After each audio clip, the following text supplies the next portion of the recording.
नमस्कार दोस्तों। हमारी जो ये सीरीज चल रही है सरकार का टकराव सीधे न्यायपालिका से। अब इसके अंदर हमने काफ़ी कुछ पढ़ लिया है। हमने देखा कि जो भूमि सुधार अधिनियम लागू करने की बात आई, तो आप सोचिए कि इस देश के 70 से 80% लोग ऐसे थे जिनके पास ज़मीनें नहीं थी, ज़मीनें थी तो उनके नाम पर नहीं थी। ये सारी चीज़ें और ये सारी कार्रवाई करने का काम सरकार का था, न्यायपालिका का नहीं था और सरकार को ही ये काम करना था। लेकिन जब सरकार ने ये सारे काम करने शुरू किए, तो काफ़ी सारे केस सुप्रीम कोर्ट में पेंडिंग में चले गए। पेंडिंग का मतलब है कि इतने सारे केस आए कि सुप्रीम कोर्ट समय के अनुसार उनकी सुनवाई नहीं कर सकी। जब मामला केशवानंद भारती वाद का आया, तो उसमें सुप्रीम कोर्ट के हाथ में एक बहुत बड़ी ताकत आ गई। उन्होंने मूल ढांचा कॉन्सेप्ट सामने ला के रख दिया। ये सारी चीज़ें चल रही थी, लेकिन एक फैसला और आया और वो फैसला न्यायपालिका की तरफ से नहीं आया था, वो फैसला आया था सरकार की तरफ से। क्या था वो फैसला? उसी को लेकर आज की हमारी क्लास में चर्चा करनी है और आज की हमारी क्लास में हमको देखना है जो आपातकाल लगा था इस देश के अंदर, उसके पीछे महत्वपूर्ण कारण क्या थे और किस प्रकार एक सबसे बड़ा टकराव होने जा रहा था अब तक का, आज़ादी के बाद अब तक का सबसे बड़ा टकराव होने जा रहा था न्यायपालिका के साथ सरकार का। और इस टकराव ने काफ़ी कुछ बदलाव कर दिए थे, काफ़ी कुछ चेंजेस कर दिए थे। आपातकाल के सिर्फ नुकसान ही नहीं हुए थे, बाकी काफ़ी सारे फायदे भी इस देश में हुए थे।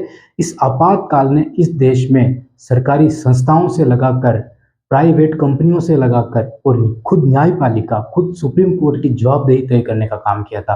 ये कैसे हुआ था, क्यों हुआ था? आज की हमारी क्लास में हम इसी को जानने वाले हैं। 1971 के अंदर इंदिरा गांधी सरकार के ऊपर एक आरोप लग गया था, धांधली का आरोप, कि उन्होंने चुनाव के अंदर धांधली करवाई है। और ये आरोप उनके ही प्रतिद्वंदी ने लगाया था 1971 में, जब वो चुनाव हुए थे।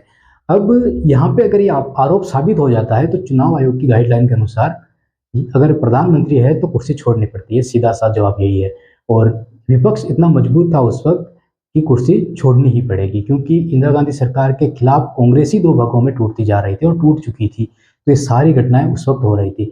अब समझना है यहाँ पे, तो इकहत्तर में इंदिरा गांधी सरकार के ऊपर जैसे ही धांधली के आरोप लगते हैं, तो एक फैसला आता है इलाहाबाद हाई कोर्ट का 1975 में 12 जून को।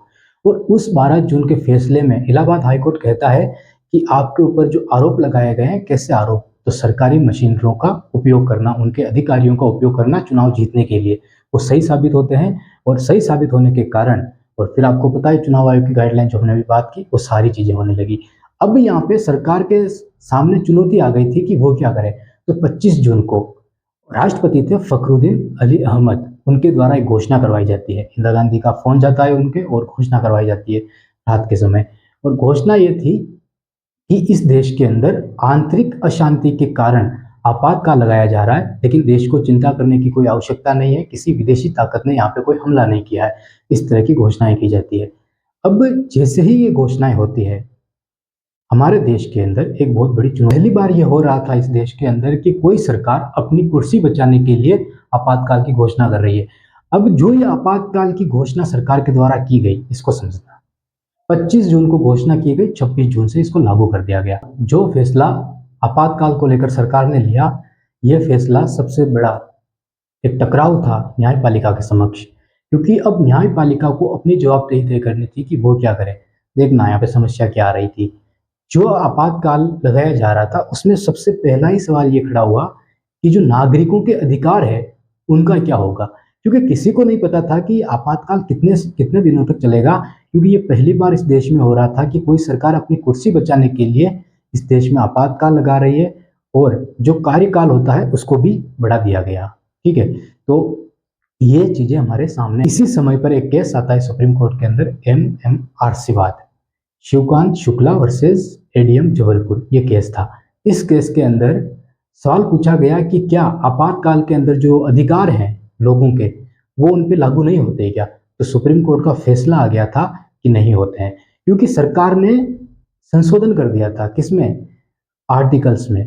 जो आर्टिकल सुप्रीम कोर्ट में चुनौती देते थे सरकार के फैसलों को, उनमें ही संशोधन कर दिया गया था। तो यहाँ पे सुप्रीम कोर्ट का फैसला आ गया था और वो फैसला ये था कि सरकार के द्वारा आपातकाल के अंदर नागरिकों के अधिकार छीने जा सकते हैं। और सबसे महत्वपूर्ण बात यह है कि आर्टिकल 21 को लेकर यह फैसला आया था कि आर्टिकल 21, जो कि एक जीने का अधिकार, एक स्वतंत्रता का अधिकार, एक शिक्षा का अधिकार है, उस अधिकार को लेकर कहा गया, उसमें भी सुप्रीम कोर्ट ने सरकार का पक्ष ले लिया। लेकिन वहां पर एक जज साहब थे और वो थे HR खन्ना, और काफी भारी पड़ने वाले थे ये सरकार के ऊपर। समझना यहाँ पे, एक जॉन लॉक था, काफ़ी पुराना समय से, मतलब जब भारत भी आज़ाद नहीं हुआ था उससे पहले, उन्होंने एक किताब लिखी थी। उस किताब का नाम था टू ट्रीटिज ऑफ गवर्नमेंट, और उसके अंदर उन्होंने 3 अधिकारों का ज़िक्र किया था। एक प्राकृतिक अधिकार, एक संपत्ति का अधिकार और एक जीने का अधिकार। इन तीनों अधिकारों को कोई भी नहीं छीन सकता, क्योंकि ये प्राकृतिक अधिकार ये प्रकृति ने दिए हैं, ये भगवान ने दिए हैं ये अधिकार, इनको नहीं छीना जा सकता। लाइफ, लिबर्टी और प्रॉपर्टी, ये बात जॉन लॉक ने कही थी, और इसी को दोहराया था एच.आर. खन्ना ने कि इस देश के अंदर राज्य तय नहीं करेगा कि लोगों की भूमिका क्या है, जनता की भूमिका क्या है। जनता ने राज्य को बनाया है, तो जनता तय करेगी कि उनके अधिकार छीने जाने। यहाँ पे एच.आर. खन्ना ने सुप्रीम कोर्ट के द्वारा जो फैसला दिया गया था, उस फैसले को सुप्रीम कोर्ट की न्यायपालिका की विफलता बताया था, और अगले दिन छपने वाली न्यूज में इस फैसले ने लोगों के दिलों में घाव कर दिया था। मतलब कि उनको ये सोचने पे मजबूर कर दिया था कि जो 3 शक्तियां बनाई गई इस देश के अंदर, उन तीनों शक्तियों में न्यायपालिका तो यहाँ पे कमजोर पड़ जाती है। ये आपातकाल इस देश में काफी सारे बदलाव करने जा रहा था। सरकार के द्वारा लगाया गया ये आपातकाल यहाँ पे लोगों को भी सोचने को मजबूर कर दिया, न्यायपालिका को भी सोचने को मजबूर कर दिया, और इस देश के विपक्ष के समक्ष भी एक चुनौती रख दी। कैसी चुनौती? अभिव्यक्ति की आज़ादी छीन ली गई, और उससे क्या हुआ यहाँ पे कि आंदोलन नहीं कर सकते थे, सभा नहीं कर सकते थे। और जिस दिन आपातकाल लगा और जिस दिन घोषणा हुई, अगले दिन लोग सोच रहे थे कि हम सड़कों पर उतरेंगे, आंदोलन करेंगे। जो जन नेता होते हैं वो, उनको जेलों में डाल दिया गया।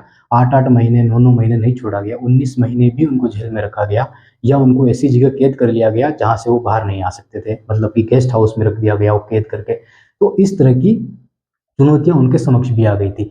पहली बार लोगों को एहसास हो रहा था कि चाहे आज़ादी के लिए कितना भी संघर्ष किया गया हो, और सरकार चाहे कितनी भी लोगों की मदद के लिए बन गई हो, लेकिन वो कभी भी लोगों के अधिकार छीन सकती है। तो जब जेपी का आंदोलन हुआ था, जयप्रकाश नारायण आंदोलन जब उन्होंने किया था, उस आंदोलन की भीड़ देखकर ये तो समझ में आ गया था कि लोगों ने अपने अधिकारों की रक्षा करने के लिए खुद को आगे ला दिया है। सुप्रीम कोर्ट के फैसले जो आए थे और एच.आर. खन्ना ने जो बात कही थी, यहाँ पे हुआ क्या था कि एक दिक्कत ये भी थी कि जो वरिष्ठता के आधार पर जो नियुक्तियां की जा रही थी सुप्रीम कोर्ट के जजों की, उसमें भी इंदिरा गांधी सरकार ने खेल कर दिया था, और उनकी मर्जी से उन्होंने नियुक्तियां कर दी थी। यहाँ पे संशोधन कर दिया गया था हर एक आर्टिकल के अंदर जो सुप्रीम कोर्ट में सरकार के फैसलों को लेके जाता है।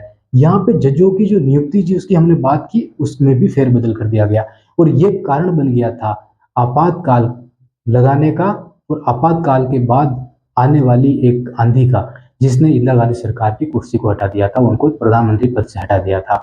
आज की हमारी क्लास में यही था कि आपातकाल के कारण क्या, लोगों ने अपने अधिकारों को कैसे समझना और पहचानना शुरू किया। आपातकाल के बाद हमको काफ़ी सारी चीज़ें सीखने को मिली, और वो काफ़ी सारी चीज़ें आज भी हमारी सरकार कोई ऐसे फैसले लेती है, गलत फैसले लेती है, तो सुप्रीम कोर्ट और लोग दोनों ही सतर्क रहते हैं कि कोई फैसला हमारे खिलाफ तो नहीं जा रहा है।